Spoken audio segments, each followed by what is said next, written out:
وہ مردوں کے ساتھ اور نیم برہنہ لباس میں بیٹھی ہوئی تھی، اور پھر اعلان یہ کیا گیا کہ اگر کسی کو حلال کو کھانا کھانا ہو تو مچھلی استعمال کرے، جس کا مطلب یہ تھا کہ کھانے میں حلال کا بھی کوئی فکر نہیں تھی۔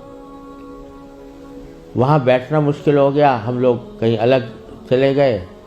اس کے بعد معلوم ہوا کہ ایک رقص و سرود کی زبردست محفل منعقد ہوئی۔ ایک بوٹنگ کا پروگرام تھا، اس بوٹنگ کے پروگرام میں سارا جو پروگرام تھا وہ رقص و سرود کی محفل میں گم ہو کر رہ گیا۔ یہ سارے نظارے دیکھنے کے بعد جب مسلمان تنظیم جس نے دعوت دی تھی اس کے سربراہ سے میں نے شکوہ کیا کہ بھائی آپ نے یہ مسلمان تنظیم ہے اور اس میں کہیں دور دور بھی کوئی شائبہ دین کا نظر نہیں آتا، تو آپ کیا کرتے ہیں، کس وجہ سے آپ نے یہ اجتماع منعقد کیا ہے؟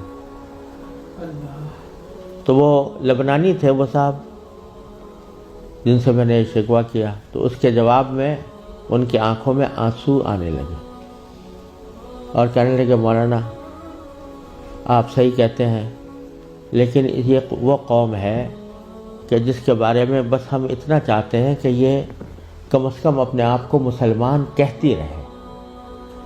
یہ اگر ہم یہ سمجھتے ہیں کہ اگر یہ صرف اپنے آپ کو مسلمان کہتی رہے تو یہ بھی ہماری کامیابی ہے، ورنہ اس کو اسلام سے کوئی تعلق رہا نہیں۔ ان کے آباء و اجداد کھانے پینے کی تلاش میں، تجارت اور معیشت کی تلاش میں یہاں آئے تھے، ان کو اپنے بچوں کی تعلیم و تربیت کی کوئی فکر نہیں تھی۔ یہ اسی ماحول کے اندر پلے بڑے ہیں اور اس کے نتیجے میں ان کو دور دور بھی کہیں ان کے اندر کوئی شائبہ دین کا نظر نہیں آتا۔ ہمارا کام صرف یہ ہے کہ ان کو اس بات پر جمع کر لیں کہ بھئی تم مسلمان ہو، اپنے آپ کو مسلمان کہتے رہو، ورنہ اسلام کی کوئی چیز ان کے اندر باقی نہیں رہی۔ یہ منظر میں نے سن 1978 میں اپنی آنکھوں سے دیکھا، اور یہ عبرت ہوئی کہ اگر مسلمانوں نے اپنے بچوں کو، اپنی نسلوں کو صحیح تعلیم و تربیت دینے کی طرف توجہ نہ دی تو اللہ بچائے یہ اس بات کی کا اندیشہ ہے کہ اللہ بچائے جو آنے والی نسلیں ہیں وہ اللہ بچائے مرتد نہ ہو جائیں۔ اور اگر خدا نہ کرے ہماری اس بے توجہی اور غفلت کی وجہ سے ایسا ہوا کہ ہماری نئی نسلیں گمراہ ہوئیں، غلط راستے پر گئیں، تو اس کا وبال ہمارے اوپر ہو، کیونکہ قرآن کریم کا ارشاد یہ ہے کہ ایھا الذین آمنوا قوا انفسکم واہلیکم نارا۔ جہنم سے بچانا صرف انسان کے لیے اپنا فرض نہیں ہے کہ وہ خود اپنے آپ کو بچائے، بلکہ اپنے گھر والوں کو بچانا بھی اس کی اپنی ذمہ داری۔ اور یہ بڑے شرم کی بات ہوگی کہ ہمارے آباء و اجداد نے ہمیں اللہ تعالیٰ کے فضل و کرم سے ایمان اور اسلام کی دولت ورثے میں عطا فرمائی، اور ہم اپنی اولاد کو اللہ بچائے غلط راستے کے اوپر ڈالنے کے ذمہ دار بنے۔ اس سے زیادہ شرم کی، اس سے زیادہ نقصان کی کوئی اور بات نہیں ہو سکتی۔ لہذا یہ مسئلہ جس اہمیت کے ساتھ توجہ کا محتاج ہے، اللہ تعالیٰ کا بڑا فضل و کرم ہے، اب حالات میں تبدیلی آ رہی ہے، خاص طور سے انگلینڈ میں اور امریکہ میں بھی اب بہت مسلمانوں کو اس طرف توجہ ہوئی ہے، ادارے قائم ہو رہے ہیں، لیکن جس پیمانے پر ضرورت ہے اس پیمانے کی ابھی تک کمی ہے، اور اس کا واحد علاج یہی ہے کہ جس کے دل میں بھی یہ درد ہے وہ دامے، درمے، قدمے، سخنے، جس طرح بھی ہو سکے وہ ایسے ادارے قائم کرنے کی کوشش کرے، ان اداروں کے ساتھ تعاون کرے، اس میں اپنے بچوں کو بھیجنے کا اہتمام کرے۔ ٹرین چھوٹتی ہے چھوٹ جائے، گاڑی چھوٹتی ہے چھوٹ جائے، کچھ بھی ہو جائے، لیکن نماز مت چھوڑیے۔ میں پریکٹیکل بات کر رہا ہوں، 1 مہینہ اس پر قائم رہیے، پھر 1 مہینے کے بعد نماز خود ہی آپ کو نہیں چھوڑے گی۔ آپ کر کے تو دیکھو یار۔